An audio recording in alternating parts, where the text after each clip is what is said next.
오늘 이제 그 뭐랄까 하여튼 그 전원책 변호사가 TV조선 앵커로 간다는 뉴스에 굉장히 관심이 맞아요. 많으신가 봐요. 아, 네. 네. 네. 제가 확인했습니다. 네. 아, 맞나요? 네, 맞아요. 네. 맞고요. 어떻게 전원책 변호사를 어떻게 아, 쓴다는 전원책 거죠? 변호사가 원래 그 TV조선의 이것이 정치다라는 프로그램을 스타토크. 네. 스타토크 단독 진행을 하고 있었는데 이게 뭐 시청률이 그래도 TV조선 프로그램 중에 좀 나왔나 봐요. 그래서 또 썰전으로 인기가 있기도 하고요. 네. 그래서 TV조선 내부에서 사실 제가 TV조선을 출입하고 있으니까 이런 얘기들을 많이 듣는데 앵커 자리를 좀 이렇게 막 어떻게 하려고 했는데 네. 잘 안 됐어요. 원래 최일구 앵커를 앵커직 자리를 제안했던 걸로 알거든요. 아, TV조선이? 네, 근데 예전에 근데 최일구 앵커가 앵커는 부담스럽다 못하겠다라고 해서 그때 B급 뉴스를 진행하게 됐는데 그게 잘 안 됐죠. 네. 이제 그러면서 이제 앵커직을 계속 찾다가 전원책 변호사가 앵커직을 맡게 됐어요. 네.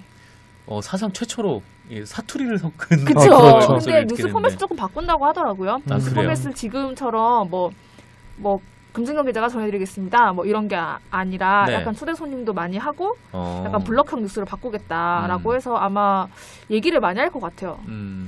홍준표 지사를 인터뷰하면 굉장히 재밌는 그림이 나오겠네요. 네, 서로 말이 안 통하겠죠. 네, 서로 남의 말을 안 듣는 스타일이잖아요. 네. 그분이 근데 사실 토론 보면은 되게 돌발적으로 순간 욱해서 네. 통제가 안 되잖아요. 아, 그렇죠. 그런 분이 게다가 뉴스는 생방송일 텐데. 네, 메인 그쵸. 뉴스를 진행하면 그 기자랑 소통이 안 돼서 막 다그친다거나 아니면 네. 순간적으로 욱해서 하죠. 그리고 자기 정치 성향을 너무 이미 드러내기도 했고 네. 특정 정치인에 대해서는 거의 비난에 가까운 워딩을 한 적도 있는 분이라서 네, 그렇죠. 유승민 의원한테는 뭐 정의당 가라 뭐 이런 식의 얘기도 했던 분인데 이게 좀 인터뷰가 좀 제대로 될지가 좀 의문이고 TV조선이 4번 경고를 그렇죠. 받으면은 네. 방송국이 없어지지 않나요? 그렇죠. 네. 법정 제재를 4번 받으면 네. 4번 이상 받으면 이제 심의 제재 재승인 조건 위반으로 사실상 없어지는 위기에 처하게 되는 건데 이제 TV조선이 이 전원책 변호사를 임명한 것은 일종의 자폭으로 봐야 되는 겁니다. 네, 그래서 지금 방송통신심의위원회가 지금 인선이 되고 있는데요. 네. 정부 여당 6명, 야당 3명이거든요. 음, 혹은 정부 여당 5명, 야당 4명도 될 수 있는 것 같긴 한데 네. 어쨌든 민주당과 청와대가 과반이에요. 음, 이런 방통심의위 구조에서 전원책을 임명한다.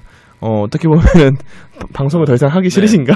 사업을 접을 준비를 하시는 건가? 느낌도 들고. 네, 그래서 너무 위험하지 않을까 하는 생각이 드네요. 심의제재 분명히 받을 것 같다는 근데 생각이 엄청 들어요. 조심할 거예요. 맞죠. TV조선이 엄청 조심하고 있거든요. 네, 지금 TV조선이 지금 원아웃제잖아요. 그러니까 막말 한 번 하는 네. 맞아요. 즉시 퇴출이잖아요. 앵커 퇴출. 네.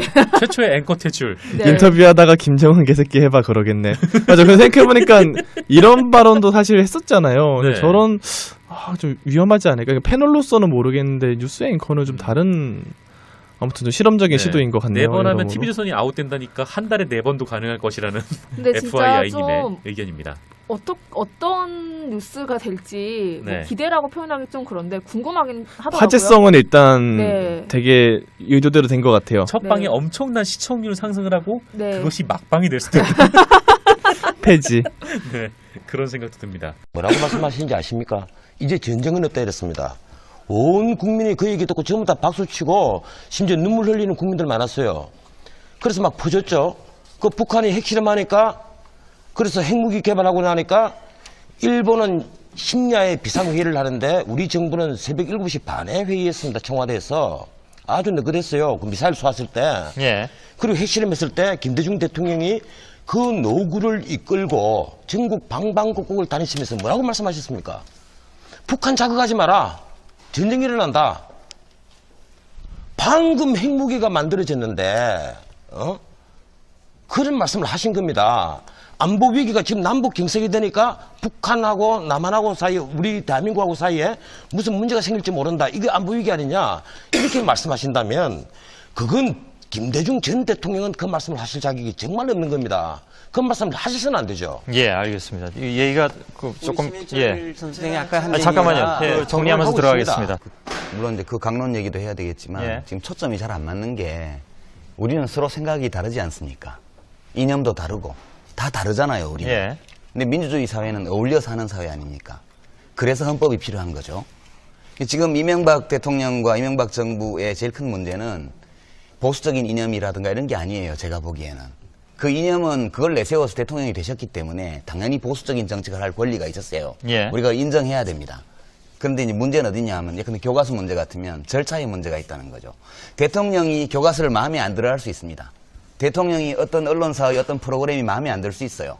대통령이 어떤 야당이 마음에 안 들 수 있습니다. 또는 대통령이 어떤 지식인을 마음에 안 들어 할 수 있어요. 예. 자기와는 생각이 다른 여러 주장을 하는 사람들. 그럴 때 대통령과 권력자들이 그 문제에 대해서 어떻게 대처해야 되느냐. 그건 다 인간이기 때문에 때리고 싶죠. 어떨 때는. 때려주고 싶죠. 너무 미우니까. 그래서 검찰을 동원하고 국정원을 동원하고 감사원을 동원을 이렇게 때리면 당장은 조용해지죠. 근데 그게 민주주의 위기입니다. 그러니까 우리가 이명박 대통령과 제가 교과서에 대한 이념과 생각이 다르다는 걸 제가 인정합니다. 그걸 고치고 싶으면 정상적인 절차를 거쳐서 대화를 하고 전문가들과 토론하고 이 절차를 거쳐야 돼요. 근데 그거 없이 지금 정부가 마구잡이로 하지 않습니까? 그러면 다음에 정권이 바뀌면 다음 정권은 또 그렇게 할 거 아니에요.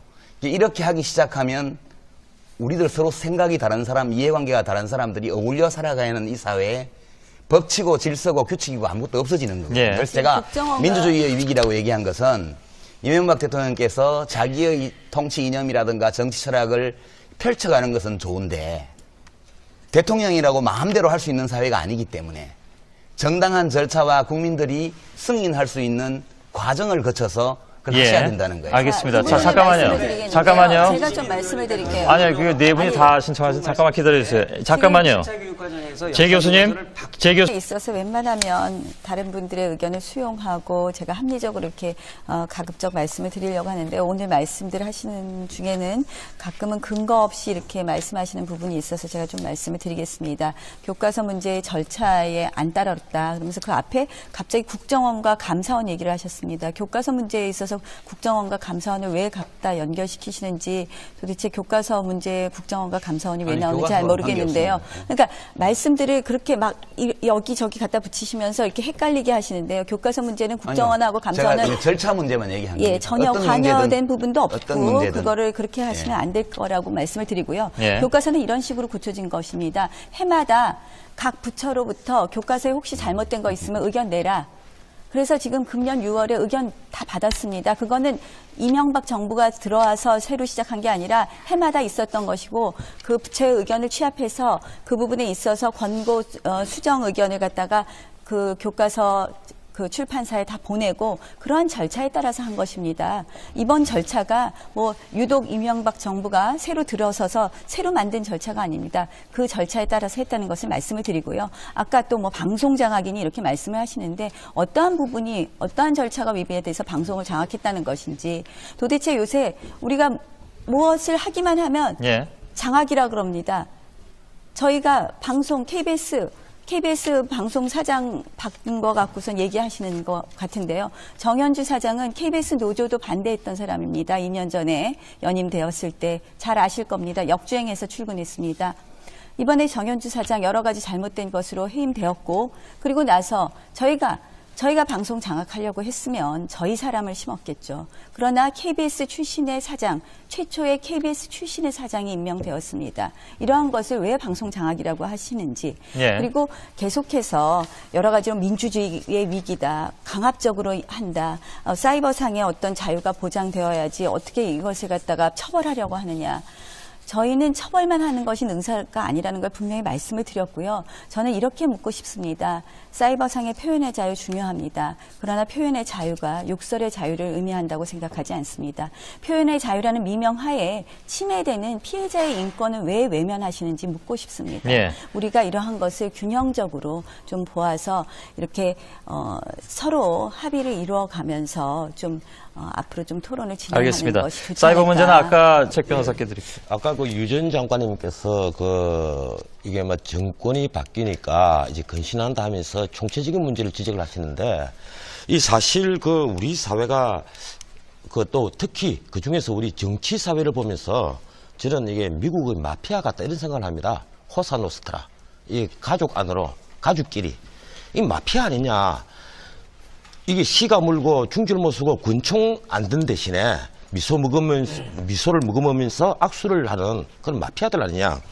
쉽게 말해서 조직으로 들어가면 패밀리가 되면 수천 개의 자리를 나누어 가집니다.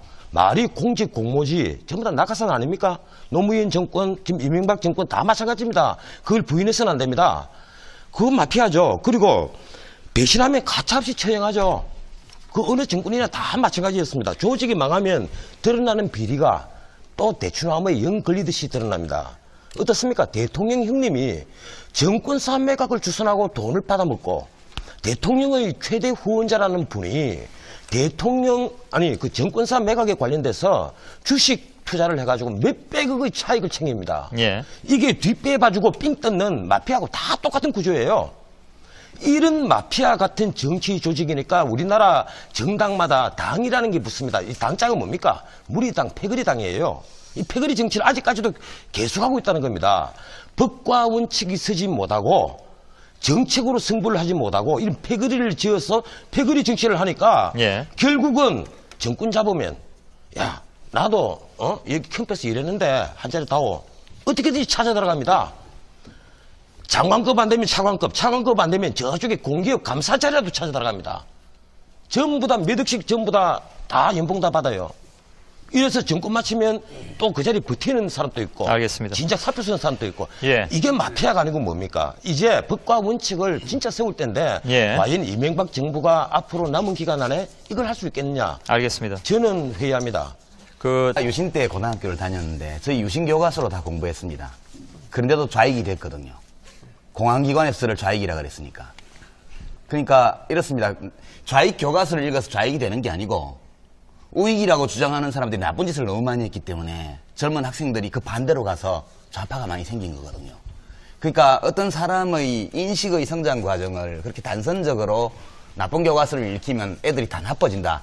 이게 극우적인 사고방식이거든요. 전체주의 사고방식. 이런 게 민주주의와 양립할 수 없는 극단주의입니다. 그러니까 제가 계속 절차 문제를 말씀드리는 거는 이런 것이죠.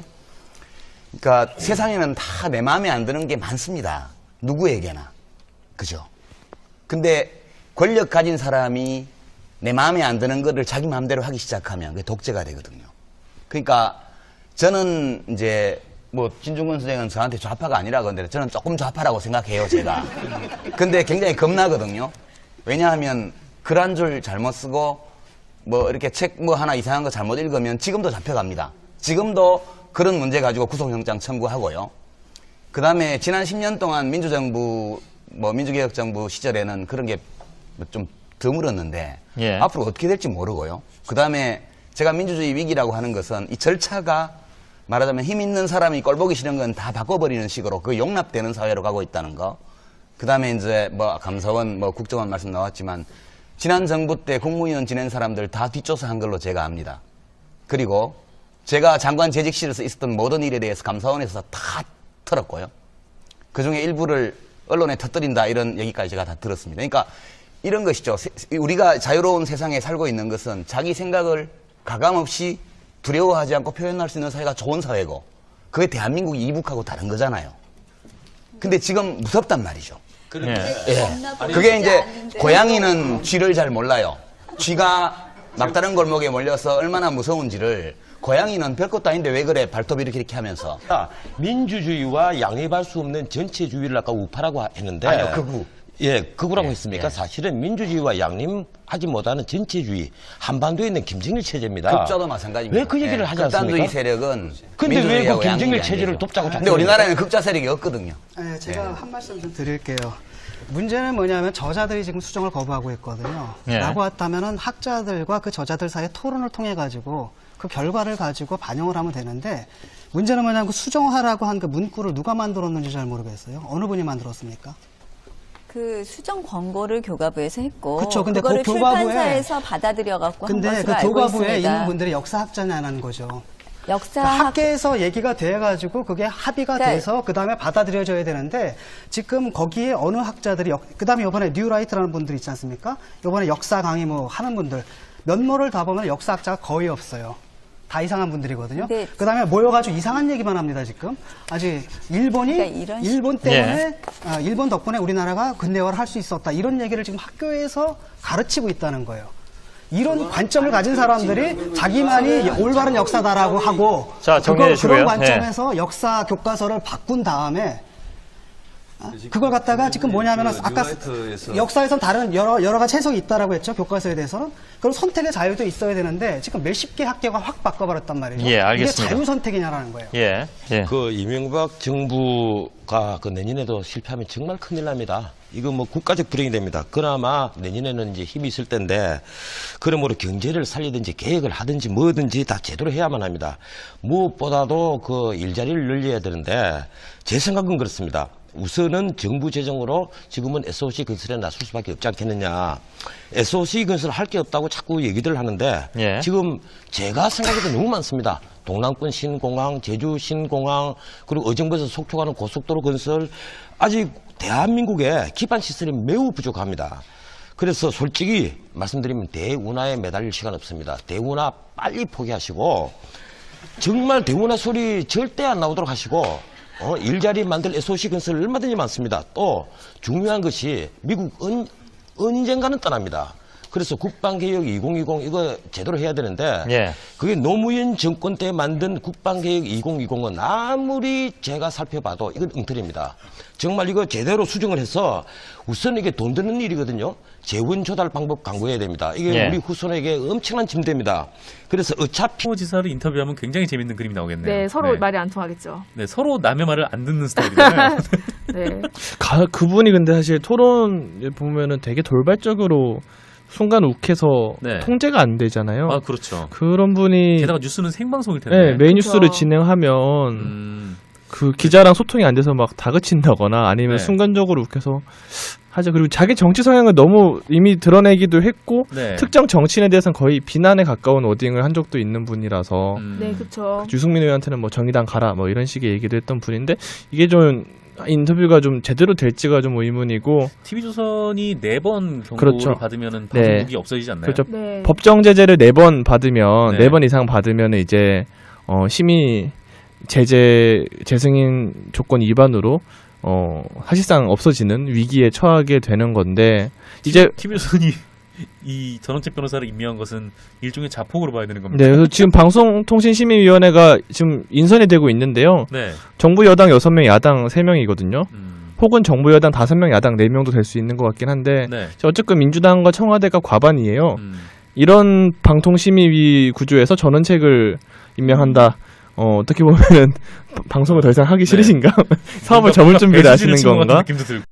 오늘 이제 그 뭐랄까 하여튼 그 전원책 변호사가 TV조선 앵커로 간다는 뉴스에 굉장히 관심이 맞아요. 많으신가 봐요. 아, 네. 네. 네. 제가 확인했습니다. 네. 아, 맞나요? 네, 맞아요. 네. 맞고요. 어떻게 전원책 변호사를 어떻게 아, 쓴다는 전원책 거죠? 변호사가 원래 그 TV조선의 이것이 정치다라는 프로그램을 시사토크. 네, 네. 시사토크 단독 진행을 하고 있었는데 이게 뭐 시청률이 그래도 TV조선 프로그램 중에 좀 나왔나 봐요. 그래서 또 썰전으로 인기가 있기도 하고요. 네. 그래서 TV조선 내부에서 사실 제가 TV조선을 출입하고 있으니까 이런 얘기들을 많이 듣는데 앵커 자리를 좀 이렇게 막 어떻게 하려고 했는데 네. 잘 안 됐어요. 원래 최일구 앵커를 앵커직 자리를 제안했던 걸로 알거든요. 아, TV조선이? 네, 근데 예전에 근데 최일구 앵커가 앵커는 부담스럽다 못하겠다라고 해서 그때 B급 뉴스를 진행하게 됐는데 그게 잘 안 됐죠. 네. 이제 그러면서 이제 앵커직을 계속 찾다가 전원책 변호사가 앵커직을 맡게 됐어요. 네. 사상 최초로 사투리를 섞은 그쵸. 그렇죠. 근데 뉴스 포맷을 조금 바꾼다고 하더라고요. 뉴스 그래요? 포맷을 지금처럼 뭐 금승경 기자가 전해드리겠습니다. 뭐 이런 게 아니라 네. 약간 초대 손님도 많이 하고 약간 블럭형 뉴스로 바꾸겠다라고 해서 아마 얘기를 많이 할 것 같아요. 홍준표 북한 자극하지 마라. 전쟁이 일어난다. 방금 핵무기가 만들어졌는데 그런 말씀을 하신 겁니다. 안보 위기가 지금 남북 경색이 되니까 북한하고 남한하고 사이에 우리 대한민국하고 사이에 무슨 문제가 생길지 모른다. 이게 안보 위기 아니냐. 이렇게 말씀하신다면 그건 김대중 전 대통령은 그 말씀을 하실 자격이 정말 없는 겁니다. 그 말씀을 하셔서는 안 되죠. 예, 알겠습니다. 이 얘기가 조금 선생이 아까 한 잠깐만요. 얘기가 예, 정리하면서 하고 들어가겠습니다. 있습니다. 물론 이제 그 강론 얘기도 해야 되겠지만 예. 지금 초점이 잘 안 맞는 게 우리는 서로 생각이 다르지 않습니까? 이념도 다르고 다 다르잖아요, 우리는. 예. 근데 민주주의 사회는 어울려 사는 사회 아닙니까? 그래서 헌법이 필요한 거죠. 지금 이명박 대통령과 이명박 정부의 제일 큰 문제는 보수적인 이념이라든가 이런 게 아니에요. 제가 보기에는. 그 이념은 그걸 내세워서 대통령이 되셨기 때문에 당연히 보수적인 정책을 할 권리가 있었어요. 예. 우리가 인정해야 됩니다. 그런데 이제 문제는 어디냐 하면, 근데 교과서 문제 같으면 절차에 문제가 있다는 거죠. 대통령이 교과서를 마음에 안 들어 할 수 있습니다. 대통령이 어떤 언론사의 어떤 프로그램이 마음에 안 들 수 있어요. 대통령이 어떤 야당이 마음에 안 들 수 있습니다. 또는 대통령이 어떤 지식인을 마음에 안 들어 할 수 있어요. 예. 자기와는 생각이 다른 여러 주장을 하는 사람들. 그럴 때 대통령과 권력 네, 그래서 너무 위험하지 않을까 하는 생각이 드네요. 심의제재 분명히 받을 것 같다는 근데 생각이. 엄청 조심할 거예요. 맞아. TV조선이 엄청 조심하고 있거든요. 네, 지금 그- TV조선이 지금 원아웃제잖아요. 그러니까 막말 한 번 하는 네. 거 맞아요. 즉시 퇴출이잖아요. 앵커 퇴출. 네, 최초의 앵커 퇴출. 네. 인터뷰하다가 김정은 개새끼 해봐 그러겠네. 맞아. 그 생각해보니까 이런 발언도 사실 했었잖아요. 근데 네. 저런 좀 위험하지 않을까. 그러니까 패널로서는 모르겠는데 뉴스 앵커는 좀 다른 아무튼 좀 실험적인 시도인 것 같네요. 4번 하면 여러모로. TV조선이 아웃된다니까 한 달에 4번도 가능할 것이라는 근데 진짜 FII님의 좀 의견입니다. 어떤 뉴스가 될지 뭐 네. 기대라고 표현하기 좀 그런데 궁금하긴 하더라고요. 화제성은 일단 네. 되게 의도대로 된 것 같아요. 첫 네. 방에 엄청난 시청률 상승을 하고 네. 그것이 막방이 될 수도 있다. 폐지. 네, 그런 생각도 듭니다. 뭐라고 말씀하시는지 아십니까? 이제 전쟁은 없다 이랬습니다. 온 국민이 그 얘기 듣고 전부 다 박수치고 심지어 눈물 흘리는 국민들 많았어요. 그래서 막 퍼졌죠. 그 북한이 핵실험하니까, 그래서 핵무기 개발하고 나니까 일본은 심야에 비상회의를 하는데 우리 정부는 새벽 7시 반에 회의했습니다. 청와대에서. 아주 느긋했어요. 그 미사일 쏘았을 때. 예. 그리고 핵실험했을 때 김대중 대통령이 그 노구를 이끌고 전국 방방곡곡을 다니시면서 뭐라고 말씀하셨습니까? 자들이 그 문제에 대해서 어떻게 대처해야 되느냐. 그건 다 인간이기 때문에 때리고 싶죠. 어떨 때는. 때려주고 싶죠. 너무 미우니까. 그래서 검찰을 동원하고 국정원을 동원하고 감사원을 동원을 이렇게 때리면 당장은 조용해지죠. 근데 그게 민주주의 위기입니다. 그러니까 우리가 이명박 대통령과 제가 교과서에 대한 이념과 생각이 다르다는 걸 제가 인정합니다. 그걸 고치고 싶으면 정상적인 절차를 거쳐서 대화를 하고 전문가들과 토론하고 이 절차를 거쳐야 돼요. 근데 그거 없이 지금 정부가 마구잡이로 하지 않습니까? 그러면 다음에 정권이 바뀌면 다음 정권은 또 그렇게 할 거 아니에요. 이렇게 하기 시작하면 우리들 서로 생각이 다른 사람, 이해관계가 다른 사람들이 어울려 살아가야 하는 이 사회에 법치고 질서고 규칙이고 아무것도 없어지는 거거든요. 예. 그래서 제가 국정원과- 민주주의의 위기라고 얘기한 것은 이명박 대통령께서 자기의 통치 이념이라든가 정치 철학을 펼쳐가는 것은 좋은데 대통령이라고 마음대로 할 수 있는 사회가 아니기 때문에 정당한 절차와 국민들이 승인할 수 있는 과정을 거쳐서 그걸 예. 하셔야 된다는 거예요. 알겠습니다. 두 자, 분의 잠깐만요. 말씀을 드리겠는데요. 잠깐만요. 제가 좀 말씀을 드릴게요. 아니요, 그 네 분이 다 신청하신, 잠깐만 기다려주세요. 잠깐만요.